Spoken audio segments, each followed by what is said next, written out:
इस कार्यक्रम के पुण्यार्जक हैं आयोजक श्री अबुर्द गिरिराज जैन श्वेतांबर तपा गच्छ गगन उपाश्रय ट्रस्ट, पिपली बाजार, इंदौर। सहयोगी समग्र जैन श्वेतांबर श्री संघ, श्री जैन श्वेतांबर मालवा महासंघ, नवरत्न परिवार, इंदौर। और 150 IML का आनंद जितना है उससे कई जगह माहौल पीछे बना हुआ है, पर कोई तकलीफ नहीं, उनकी व्यवस्था उनको करने दो, अपन अपना ध्यान अपने में रखो। चलिए, पुण्यशालियों, उत्तराध्ययन सूत्र नाम का आगम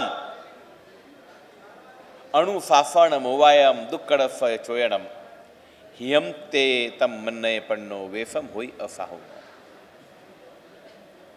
जो व्यक्ति अनुशासन में नहीं है, कंट्रोल में नहीं है, नियंत्रण में नहीं है, किसी सुनने के लिए तैयार नहीं है,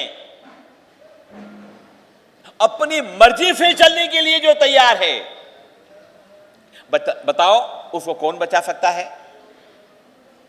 बोलो, उसको कौन बचा सकता है भाई? आप नियंत्रण में हैं, आप संतोष में हैं, आप प्रसन्नता में हैं, आप आनंद में हैं, आप समझते हैं, आप जानते हैं, आप जिज्ञासा युक्त ज्ञान को अर्जन करने के लिए प्रयासरत हैं। इसका मतलब यह हुआ है कि आप अनुशासन में हैं। धर्म करने की पहली योग्यता अगर कोई है तो वो है आत्मनियंत्रण, अनुशासन। जिस व्यक्ति को अनुशासन पसंद नहीं है, जो व्यक्ति स्वच्छंद है, वो व्यक्ति धर्म के मार्ग के अंदर ज्यादा आगे नहीं बढ़ सकता है। दुर्भाग्य की बात यह है कि कोई व्यक्ति ये मानने के लिए तैयार नहीं कि मैं अनुशासन में नहीं हूं, मैं स्वच्छंद हूं।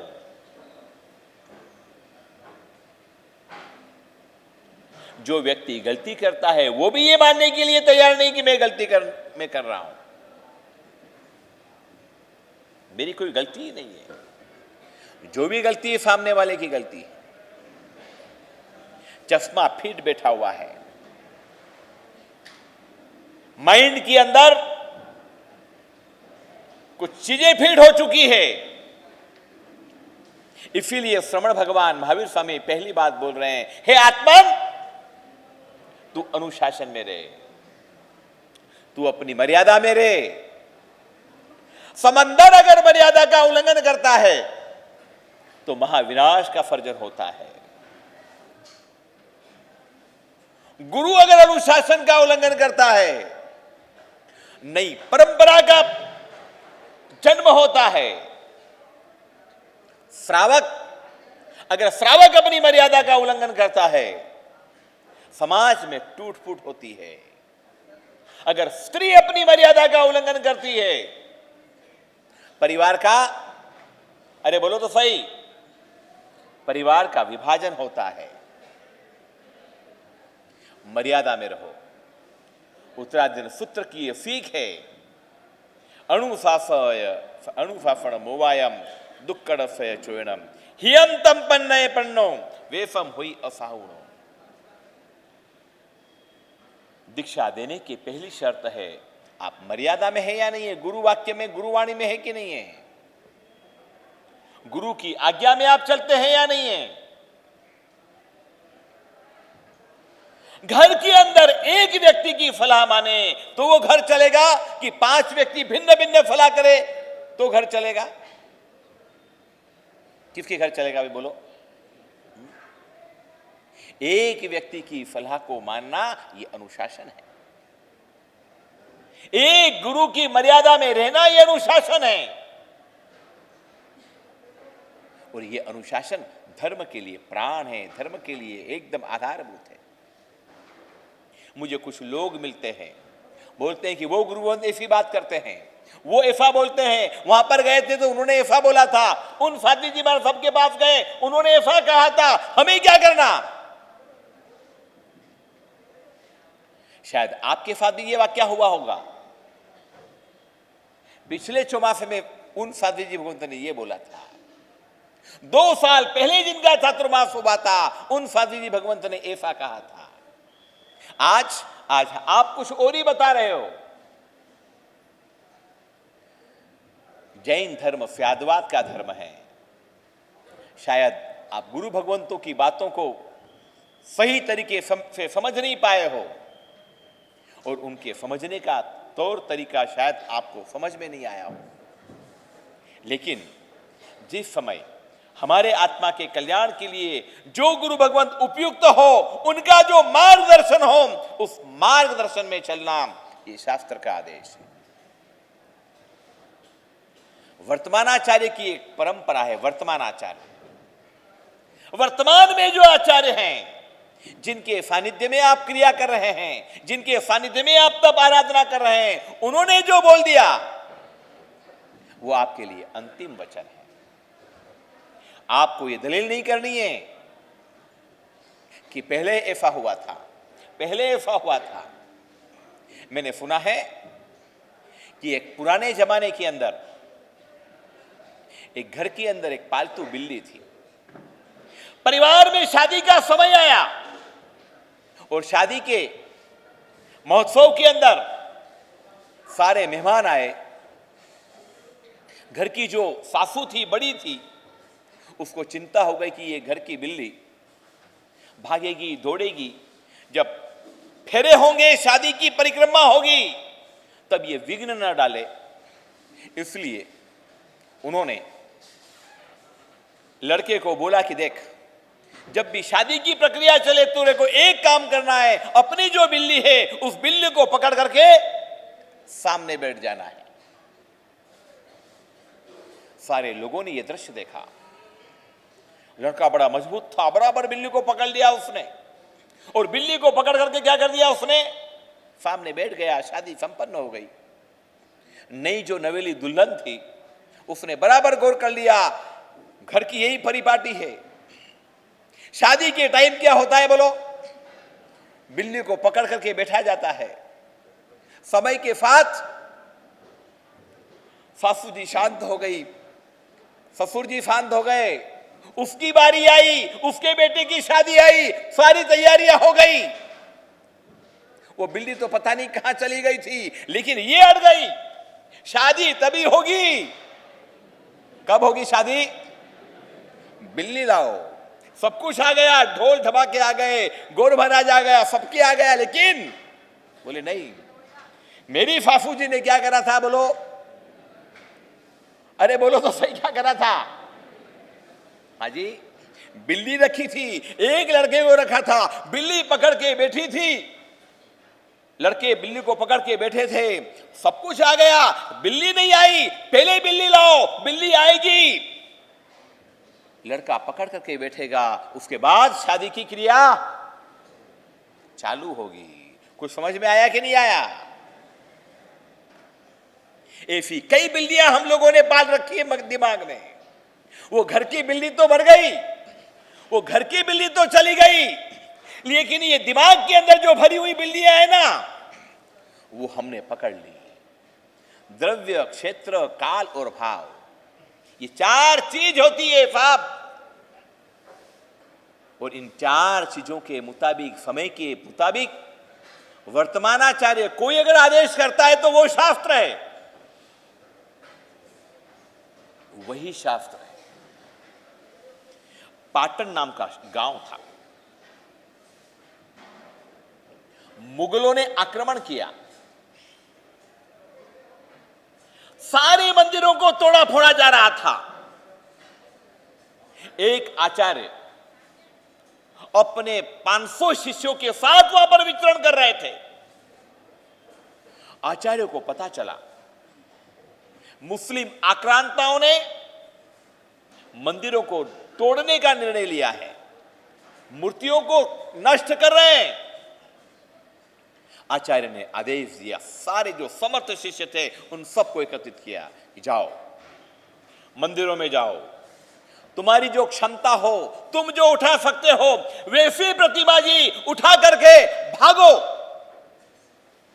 जहां पर योग्य शरण मिले वहां पर इन प्रतिमाजियों को सुरक्षित स्थापित करो। नहीं तो कोई कुआं, कोई तालाब, कोई ऐसी खाड़ी, कोई ऐसी जगह इनको सुरक्षित करने का प्रयास करो।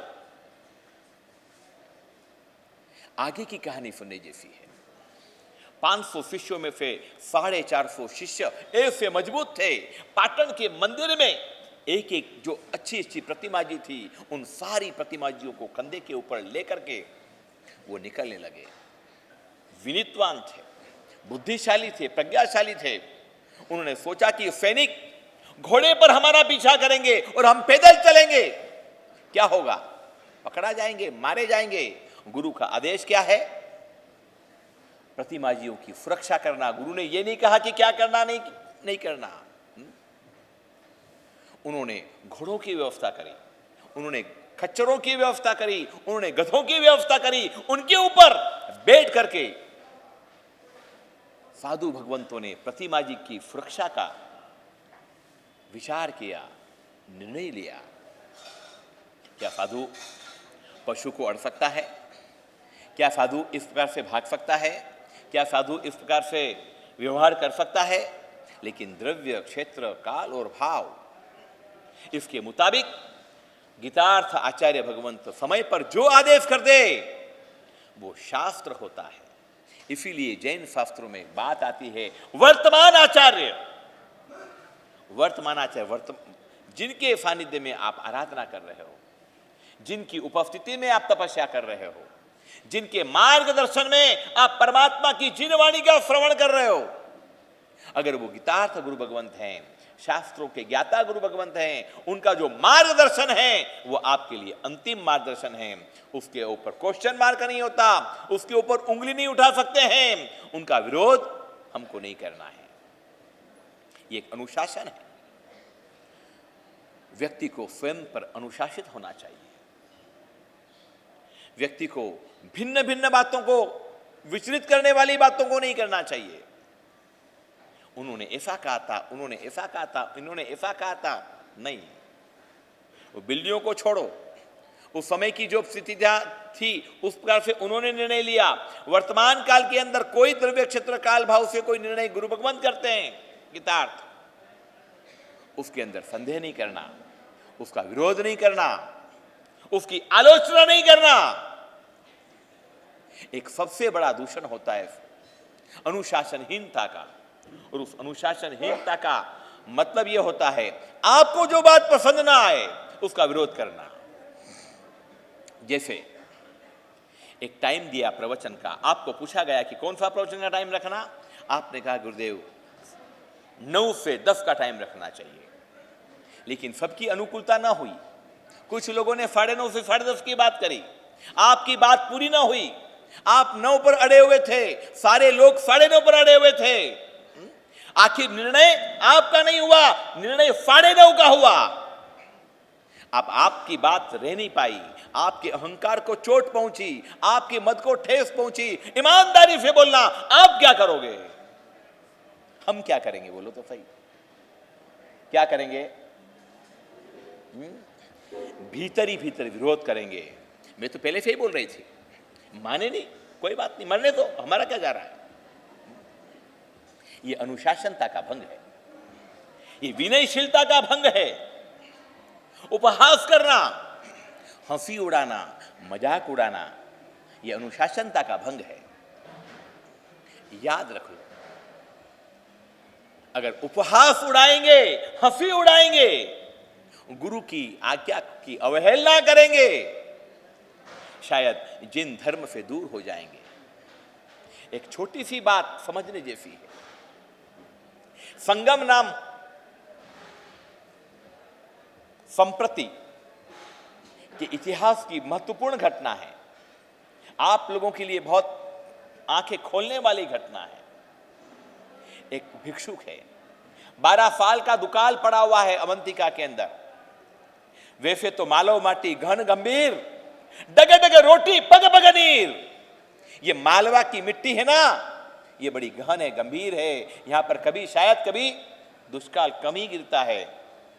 लेकिन उस समय दुष्काल था, खाने को किसी के पास नहीं था, अन्न की पैदाइश नहीं होती थी, बड़ी मुश्किल से अन्न का प्रबंधन होता था। दो साधु आहार लेने के लिए गए, एक बड़ी हवेली के अंदर प्रकट हुए। हवेली के मालिक ने उन साधुओं को प्रणाम किया, गुरुदेव पधारो, मेरे घर को पावन करो।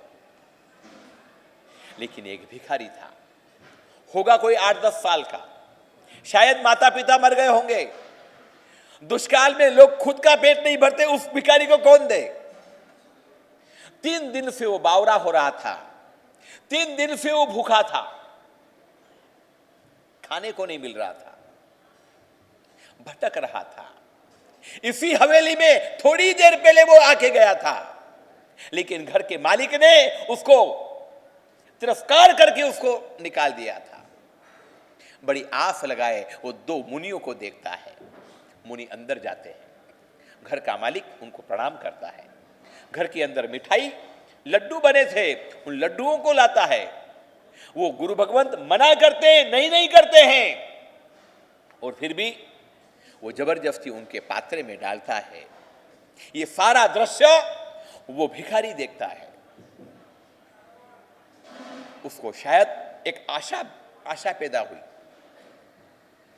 आंखें वो लैंग्वेज है आपकी, आप जो सोचते हो, जो बोलना चाहते हो, अगर समझदार व्यक्ति होता है आपको बोलने की जरूरत नहीं है, आपकी आंखों से वो पता चल जाएगा।